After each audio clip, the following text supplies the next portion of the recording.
Tollywood young tiger NTR Koratala శివల combination లో వస్తున్న సెన్సేషనల్ మూవీ దేవరా పార్ట్ 1 ఈ ఇయర్ అక్టోబర్ లో దసరా కానుకగా రిలీజ్ అవ్వడానికి సిద్ధమవుతూ ఉండగా సినిమా మీద ఆల్రెడీ ఎక్స్పెక్టేషన్స్ ఓ రేంజ్ లో ఉన్నాయి.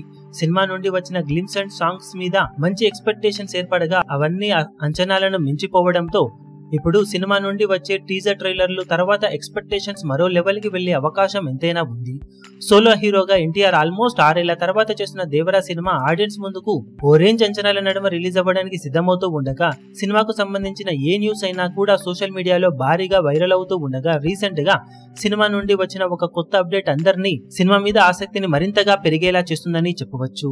ఆ న్యూస్ ప్రకారం సినిమాలో ఎన్టీఆర్ సముద్రం పరిసర ప్రాంతాల్లో నివసిస్తూ ఉంటాడట. తన ఆధీనంలో 10 ఊర్లు ఉండగా ఆ ఊర్లను తానే కాపు కాస్తాడని అంటున్నారు.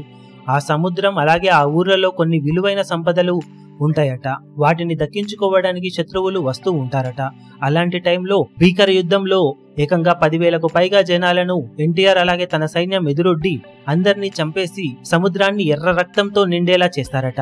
అందుకే గ్లిమ్స్ లో దీన్ని ఎర్ర సముద్రం అంటారు అంటూ డైలాగ్ చెప్పించారు. సినిమాలో ఇతర కంటెంట్ చాలా ఉన్నా కానీ ఇప్పటి వరకు రిలీజ్ అయిన కంటెంట్ లో చాలా వరకు ఈ ఫైట్ కి సంబంధించిన కంటెంట్ నే వాడారు.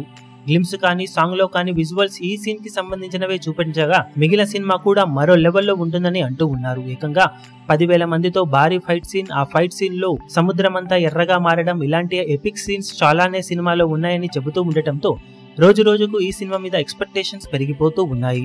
బాక్సాఫీస్ దగ్గర పక్కా మాస్ కంటెంట్ తో వస్తున్న ఎన్టీఆర్ ఏమాత్రం అంచనాలను అందుకున్నా కూడా భారీ విజయాన్ని ఈ సినిమాతో దక్కించుకునే అవకాశం ఎంతైనా ఉందని చెప్పాలి. ఇప్పుడు ఈ వీడియో మీకు నచ్చినట్లయితే లైక్ చేయండి, షేర్ చేయండి, ఛానల్ ను సబ్స్క్రైబ్ చేయడం మాత్రం మరవకండి. ఏ చిన్న అప్డేట్ ను మిస్ అవ్వకూడదు అనుకుంటే బెల్ ఐకాన్ ను ప్రెస్ చేయండి.